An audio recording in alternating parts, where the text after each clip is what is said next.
Tonight is October the 13th, 2022. I'm going to make a video tonight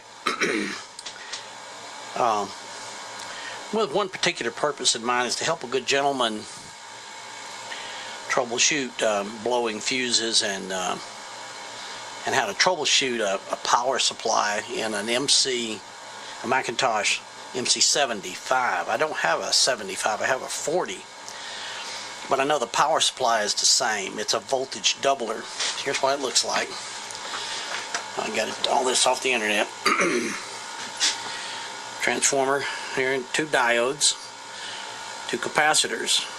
These little capacitors out here don't really matter very much, but they're there. They're 0.01. They're just, I guess, to reduce some of the noise. I believe they're actually by the same numbers as in the 75. I'm not sure. Here's SR1 and SR2. Well, he says that with the tubes pulled out, it blows fuses. And if that's the case, unless there's something just horribly wrong with it,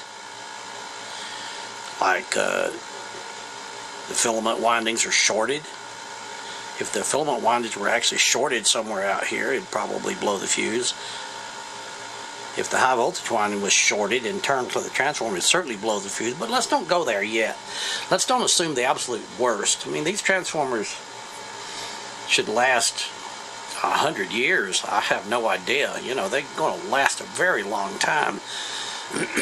And the problem is probably pretty simple. The problem is most likely either one of these are shorted, one or both of these are shorted, or the power supply capacity. It would actually have to be this one to blow the fuse right quick. Because you see, this one is through a 10K 2 watt. If this one was shorted, it'd probably just smoke that resistor right there. That one would go up in flames instantly. Now, I don't have a schematic of the whole thing, and I'm not going to try to go over the whole entire amplifier. But I'll show you how I would troubleshoot it. And the reason I'm doing this is because I'm not certain, without doing it, whether you can measure these diodes in the circuit and see them conduct in one way. Well, you certainly can do that.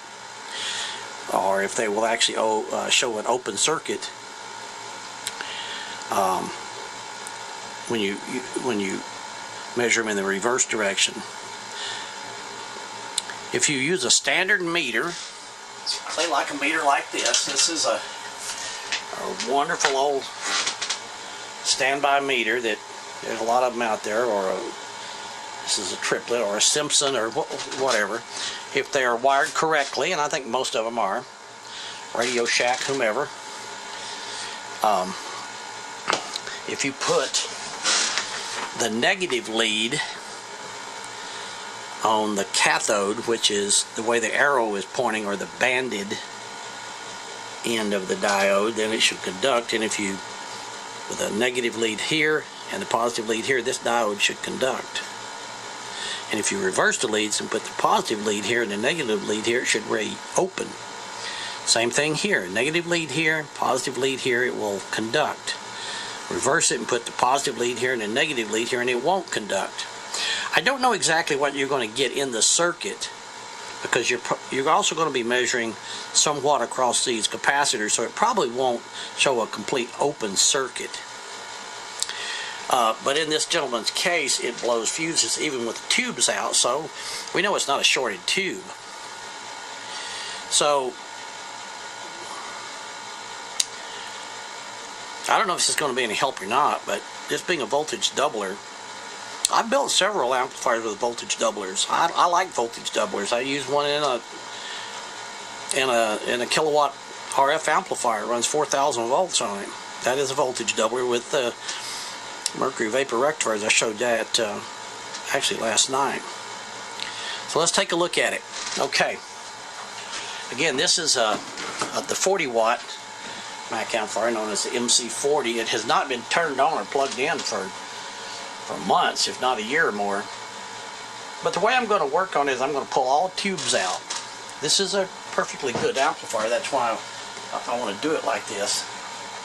I'll show the way that I would approach it, which may not be the best way, but at least it's some way.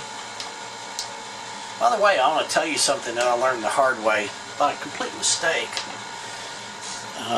This is a 12AX7 right here. Let's get down there so you can see it.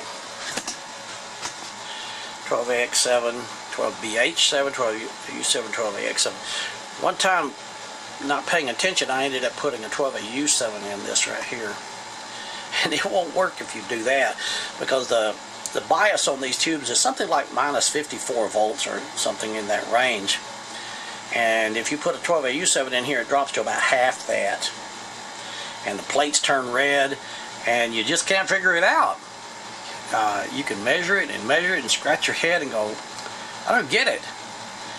Well, finally, after, you know, a few days of tinkering with it on and off, I looked a little closer and saw I had the wrong tube there. So don't put a 12AU7 in there. In a lot of cases, I know that guys with guitar amplifiers, they oftentimes will swap out the first tube to a 12AX7, 12AT7, 12AU7, 12AZ7, 12AY7.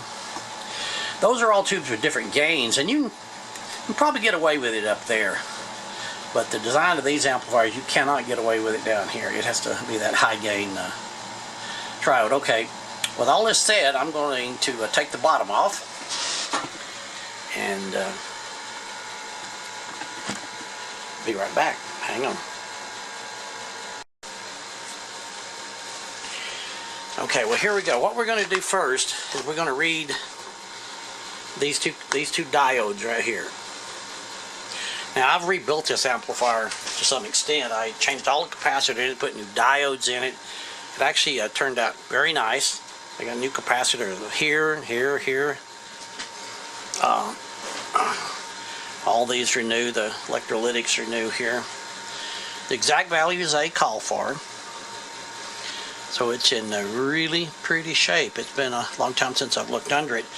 But okay, now, got to be able to see everything. Let's see, if we put the meter right here. Move it back a little bit. You'll be able to see the meter. I got it on R times 1 right now. So I'm going to put the negative lead on the cathode. And then I'm going to put the positive lead on the anode of this one. And look what it reads. You can see the meter right there without me moving things around. It measures about 4 ohms. Yours may measure 3, it may measure 5, I don't know. But anyway, you can see that the diode is conducting. Okay, that's one of them. And now we're just going to reverse the leads and see what it measures. And if we reverse the lead and put it on there, the meter measures nothing. You can see there. But if we start going up in resistance here, that's R times 1, 10, 100, 1,000, 10,000, okay? Now, look at the way that meter is reading, and you see how it's coming down? That means it's charging a capacitor. Well, what we can tell is the diode is not shorted. If the diode was shorted, it would measure like 1 or 2 ohms or 3 or 4 ohms, whatever, in both directions. If that diode was shorted, it would be reading the same way in this direction as it read in the other direction. So we can be pretty confident that that diode is okay. We know that it actually is because this thing works. But that's how it should look. Okay? Now let's put this back on R times 1. Now let's measure the other diode. The other diode has one side to ground, has a positive to ground, and then here's a negative. And there you can see the meter there. It's measuring same as the other one, forward. That's with the negative lead on the cathode and the positive lead on the anode. Now let's reverse it. It's probably going to behave exactly like the first one. Okay? See, it measures nothing there, so that means the diode's not shorted. If it was shorted, it would just, the meter would, go over and show like a piece of wire. And look at there, it's doing exactly the same thing. So it's charging the other capacitor. You can see the capacitor charging right there. The capacitors that are charging is this one right here, C14 and C15. But we know in my case right here, these capacitors are good. So that's what a good one should read. That's how a good one should read. And if it reads like that with it unplugged the tubes out. Doesn't matter if the tubes are in it or out, quite honestly. And everything is discharged. That's how that should read. Maybe that's all I need to do right there. Okay, but let's see, it's got a choke in it. Let's see if we can fumble with it just a little bit more here. Let's put it back on R×1. And where is the choke? The choke? I don't see a choke. You see a choke? I guess, It says it's T28. It says it comes out of the cathode of, well, it's right here. It's right there. There's a wire going off here. There's a wire going off. There sure is. But I darn sure do not see a power supply choke in here anywhere. Well, this one doesn't have a choke. Well, I never noticed that before. Isn't that weird? I thought they all had chokes in them. Now I'm really confused. I'm going to stop the camera and scratch my head a second and go, huh? Hang on a second. Okay, well, here's something pretty doggone unique. I would have never known. I mean, I've never gotten into this power supply like that. I replaced these components a long time ago. This is an original capacitor right here. Exactly the values that the schematic shows. 80 microfarads, 35 microfarads, and 15 microfarads. But there's some really interesting things here. For one thing, look here. This choke. So it says orange and orange. Well, there's two orange wires, all right. But apparently this choke is part of the power transformer. It's built into the power transformer. This choke is. And the second thing that's really weird, and it can be seen right here. Look at this. There's a wire right here. There's a wire. Can you see that wire? It's got this 10K resistor shorted. It is completely shorted. So this circuit right here is not wired this way. There's a wire around that 10K resistor right there. You know, this amplifier never has performed perfectly.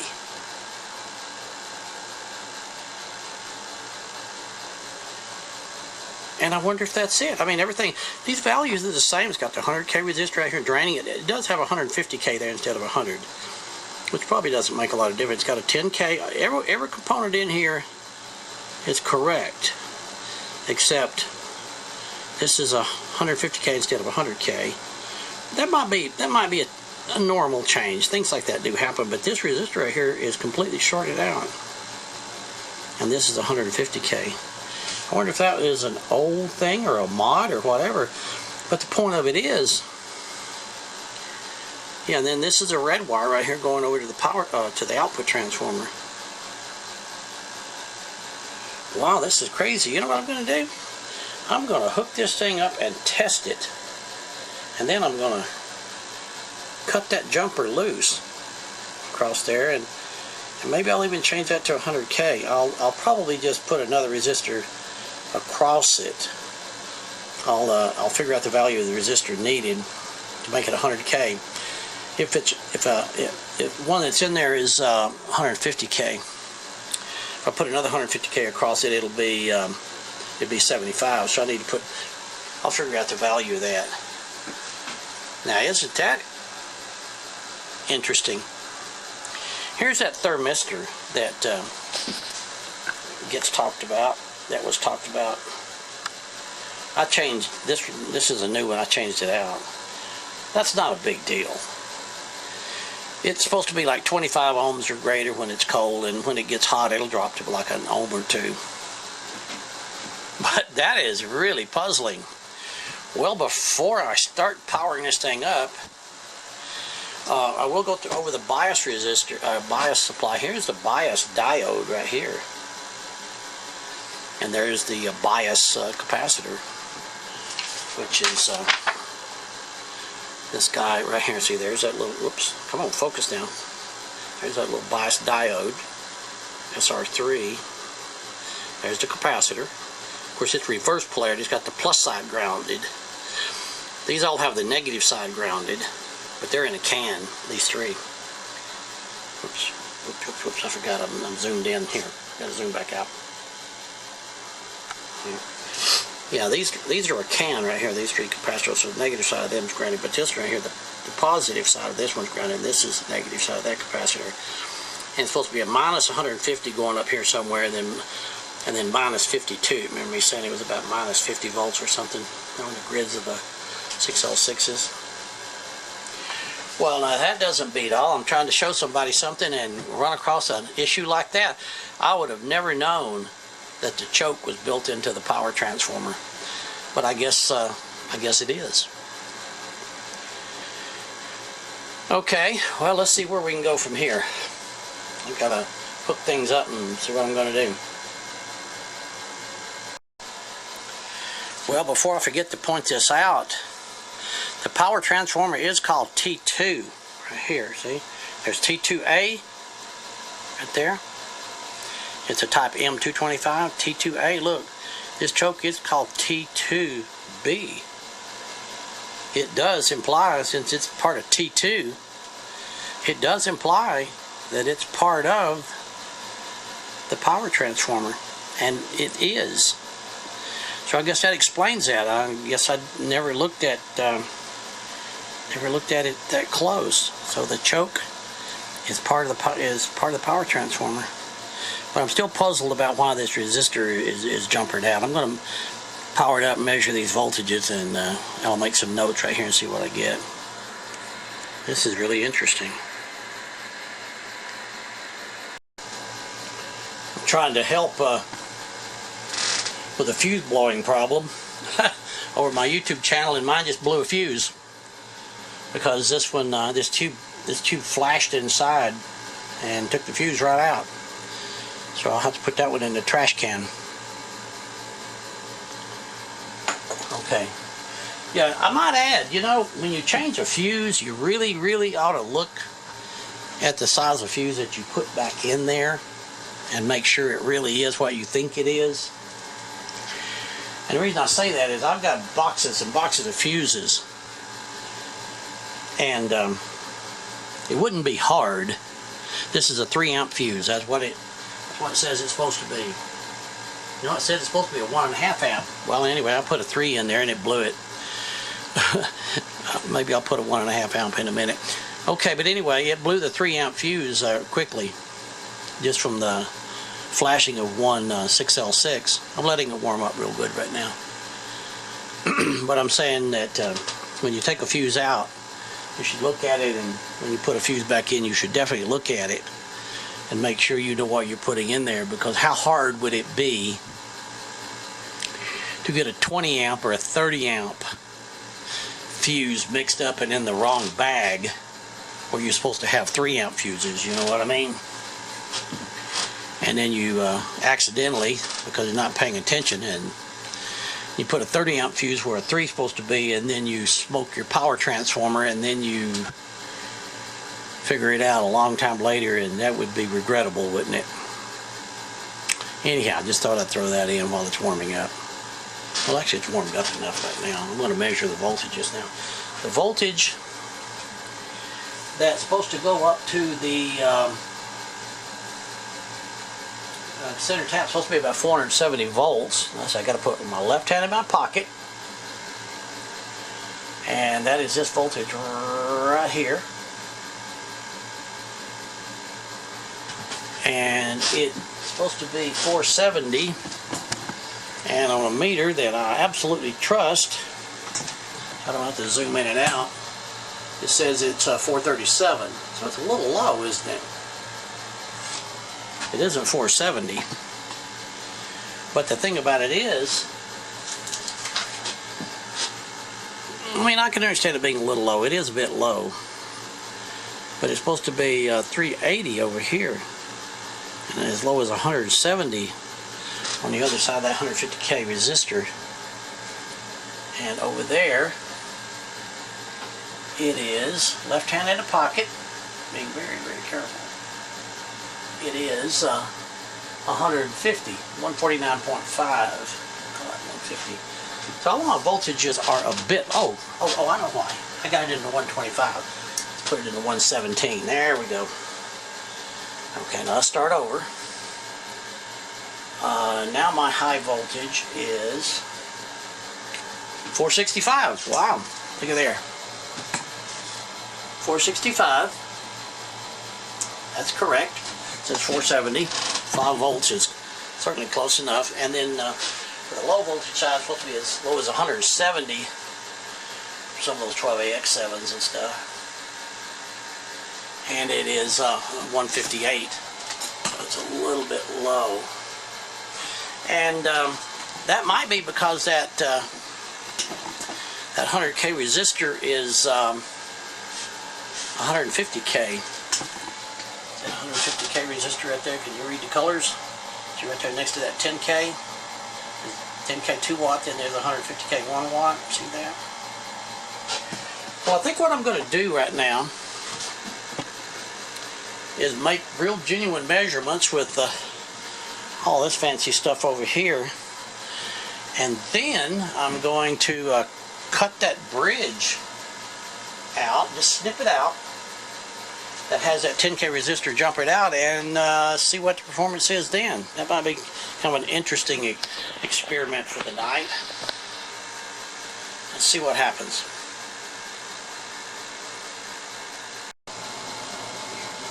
Okay, we're all hooked up and running and what have you. And I think you can just see all this. You actually see it pretty darn good. We're running at a kilohertz, 41 watts. There, what it looks like on the scope. Nice and clean. And THD is right at 1/4%, 0.24, whatever, 1 kilohertz. Let's go up to 20 hertz. Let's see. First thing we'll do is go up to 2 kilohertz, and then we'll go down to 200 hertz. So 41 watts. The power hasn't changed a bit. Okay, we'll write this down. We'll call that 40 watts at 200 hertz. And it's still 0.25%, 0.24%. Now we'll go to 20 hertz. There's our 20.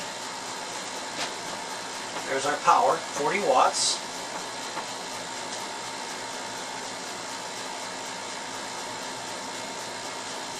Can't see it here on this. There it is. Whoops, it's trying. The scope doesn't want to. I wonder why it doesn't want to do that. Whoa. Come on, guys. Come on, scope. Figure it out. What's your problem? It must be, I'm AC coupled. What's DC coupled? Oh, for crying out loud.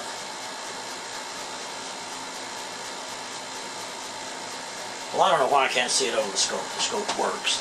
But anyway, we're still doing 40 watts. We're doing 0.74. 40 watts at 20 hertz. And it's 0.76%. Well, still under 1%. Now let's go up to 20 kilohertz. 20 kilohertz. Sure sinks up there.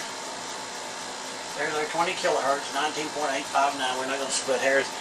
Wow, it's working great, isn't it?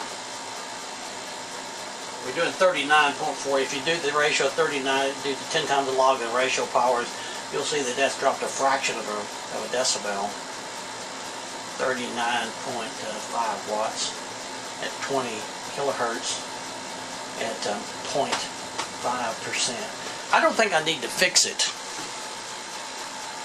There's nothing to fix here. I don't know why it's wired that way, but before I go and start doing dumb things, I think I need to look at the serial number, do a little more research, you know what I mean? Do a little more research, and yeah, see, it's under 0.5%, and now it's done dropped. Yeah, 0.5%. Well, that's what it was.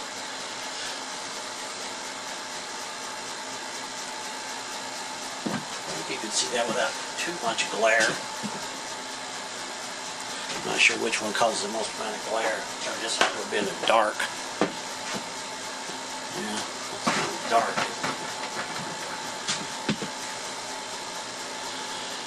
Huh. Yeah, there may be a, as we call it today, a mod in the later models. So I'm going to do that before I start cutting it apart, because it's working perfectly. It's everything is within specs. The let's see, the 100. What do they say here? The 150 volts is measured 146.7. It's going to be seen up there. I think you can see that without too much glare. Yeah. And the let's see what the minus 150 and all that kind of stuff. Okay, got to be careful here. Left hand in the pocket. Okay. Minus 150 measures. See, that's right off the other side of the diode.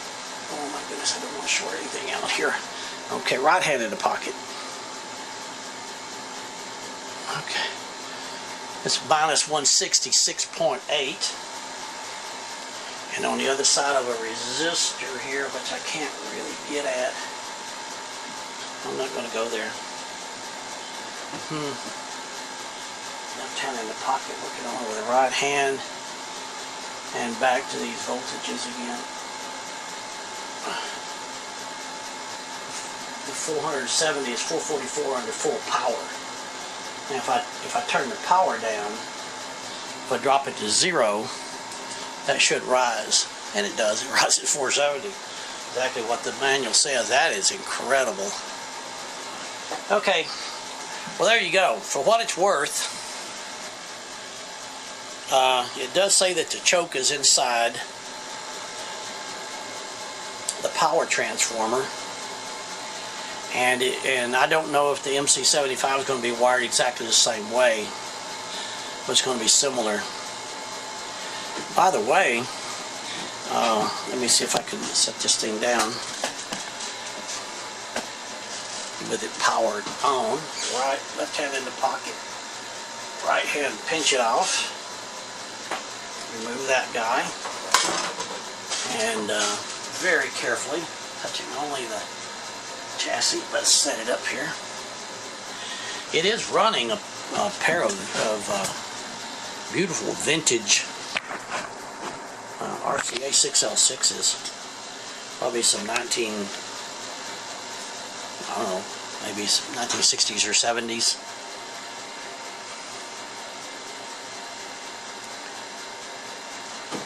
This 12AX7 is a Raytheon. This 12BH7 is a GE. This 12U7 is a, can't see what it is. I don't know what 12X7 is. Not that terribly important.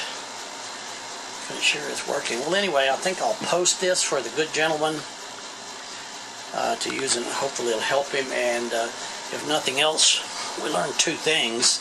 The choke is inside this transformer, power transformer. See what it says right there? Power transformer.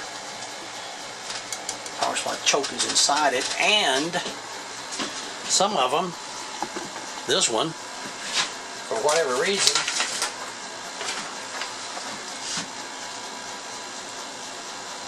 this resistor is there, but it's jumpered out. And it looks like it's factory jumpered out. It doesn't, you know, it's a very nice job. Doesn't look like it's been taken apart and made a mess of over the years. And I'm sure this thing is 50 years old. 50 years old would be 1970s, but I'm sure it's before that. Probably 60 years old. You gotta admit, the darn thing's pretty amazing. Well, let's see. Let's just see how much power this thing actually will put out at a kilohertz. And clipping. Let's go back to a kilohertz. There. And let's crank this thing back up a little bit. Left 54 watts. Well, no, that's clipping pretty bad, isn't it? I guess you can see that. So I just want you to be able to see the power and whether or not it's clipping. Looks like it starts clipping at, I can see the tiniest bit of clipping right there. Well, 54 watts. Now I see the bottom clipping more than the top. And the THD is up to 1.8%. If I back it up to where there's no clipping at all, right there. Looks like its maximum power is 52.9. Call it 53 watts at 0.6% THD. Sorry about all that darn glare, guys. I've always had that problem in here. Let's see, which one is it? Is it this one? Yeah, it's that one. Well, actually, you can see as it gets hotter and hotter, it seems to work even better. There, dropped all the way down to 0.2% at 53 watts. And there's its power again, power and the output. Well, there's its frequency, 998 hertz. That's close enough to a kilohertz. And if you want to check the power meter, if you take this voltage right there, that 20.63, you square it, divide it by 8, and you'll get the 53 watts. Well, I said that it, it didn't perform as well as I expected it to. Seemed like in the past when I've checked this thing, it didn't perform as well. Maybe the tubes I had in there were, 606s. Maybe they were junkers. But I'll do some more research, but I'm going to leave it alone. Thanks for watching. I hope this helps. It does at least point out a couple of things that you could run across and not be aware of, and maybe this will help if you ever have to work on one of these guys. Stay safe, my friends. It's been a good while since I've run this program, but this 8903 audio analyzer up here can be controlled by a PC and scan, as you guys and ladies that have watched my videos many times before know. And I'm gonna scan it right here at 40 watts. I bet the time that I have tested it and not been that pleased with it, I bet I had the input voltage set on 125. But that's what it was. Let me see if I get this thing about right. So what we do here is I set this thing and I crank it up to 40 watts. And we'll set it right at 40. I hope you'll just trust me on it, so I'm not moving the camera around so darn much. Right there, 39.99 watts to 40.01 watts. Anyway, and it's going to scan, let's see, from, well, we want to make this, we want to say cancel, because we want to change this to 10 points. It takes a little bit longer, but it does a much better job. We're going to scan it from 20 hertz to 30 kilohertz at 10 points per decade. Our generator level is a half a volt. That's the half a volt output of the HP 8903. And I've got it turned pretty much all the way up, which it says a half a volt input will drive it. So there you go. I mean, it's still right on specs. And then we say start, and it'll say as a reference level okay. And then when you look over at all the equipment, yep, that's running at a kilohertz, 0.26% THD, 40 watts, etc. And then we say okay. And here's a 0.5%, 1%, 1.5%, 2%, 2.5%. Let's see what it starts out at. There it is. Just what we saw a while ago. At 20 hertz, right here, 20, it's about 0.65% THD. Then it drops down below a 0.5% here at about wherever this is. Here's 80 hertz. We're going to scan all the way up to the parameters that they start at 20 kilohertz to 30 kilohertz. It'll start at 20, but it won't actually go to 30 unless we change the 30 to something like 35 or 40. But it'll scan up to 20 kilohertz, and it's a little slow, as you can see. Let me see if I can, I think you can see that quite well. Let's go just a little bit closer. Really quite a nice program. This software is from Millet. It's actually quite a chore to install and get running, and you have to have the that HP or GP bus, general purpose or Hewlett Packard bus on the back of that 8903A.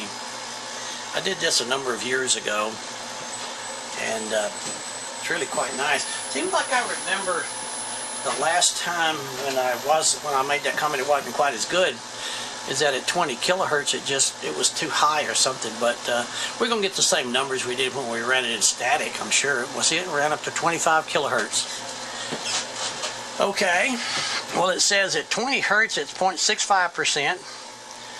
It drops down to like about 0.3% for most of the spectrum, and it starts back up.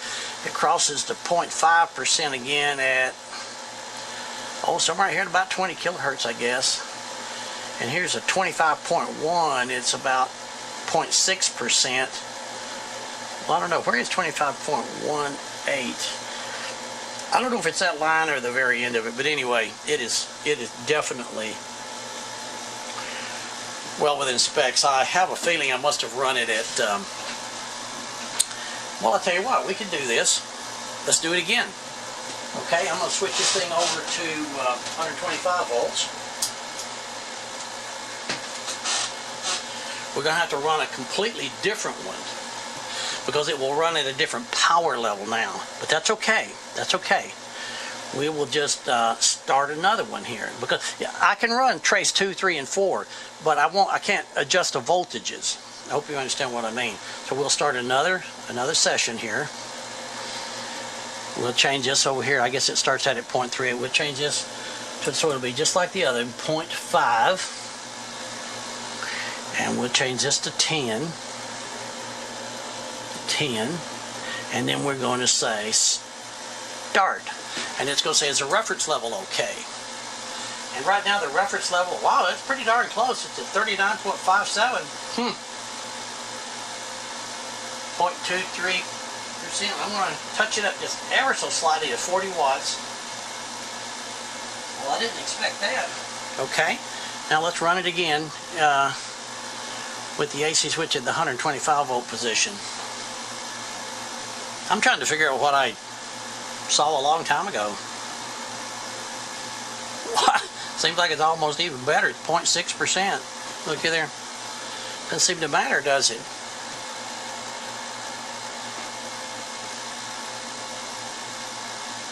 Yeah, the first one was with the switch in the 117 volt position. This is in the 125 volt position.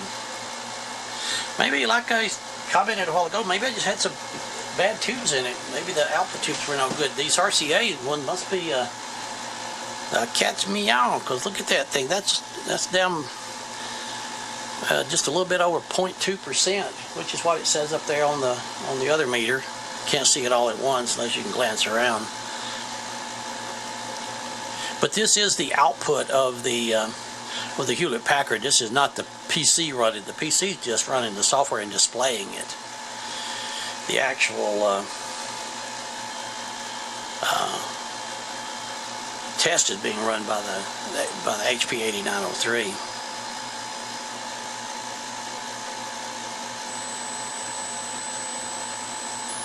Goes to show how we make measurements. Sometimes we're so darn sure of ourselves, and then years later we do it again and go, I wonder why I thought that back then. I wonder why I think this now, or whatever the condition may be. Well, there it is. Okay, now we can move them around. It's actually run. Let's see if I click on this one. I believe I can click and hold. Move this one, yeah. So we can move them so we can see them both at the same time. The performance is literally the same. It's actually about a 0.1%, 0.05% better than, look at there. See, this is about 0.65, this is 0.6. And here it's about 0.7, here it's about 0.7.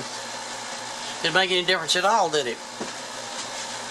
Whether it was in the 125 or the 117 volt position, but we did notice a change in the voltage levels, but it and oh, I'm sorry, you can't see both of them. I am so sorry. Here, my apologies. Look, I'm telling you everything that you're seeing, and you're not seeing anything. Okay, let me just barely start over. Yeah, here's one with it in the 117 volt position. Here it is in the 125 volt position. See, in the 170, it's just a bit below 0.7%. Here it's 0.6. It's actually, you know, a tiny bit better. It's insignificant. That may be because the air conditioners in my house turned on and off and lowered the voltage ever so slightly. And here it's 0.7, there it's 0.7. Yeah. No, this is an amazing program. If you've got the time and the patience to install and get it running. And with that little HP 8903, it doesn't lie. It does a beautiful job. That's a fine instrument. You can tell when it's running in when it's being controlled by the computer because it looks like this. It's here. I'm trying to get the camera up there. Just a minute. Just a minute. Hang on with me. See how it's kind of blinking like that? Well, that didn't help. There's so darn much glare. Yeah, you can see the little light flashing up there. That means it's in remote mode. It's being controlled by the PC. Pretty amazing that we can control these instruments like this, made back in the 70s, with some sort of serial type connection. You know, 50 years later, they did a really good job back then. Okay, I'll stop this time. But that's how it's performing right now, and I'm real pleased with it.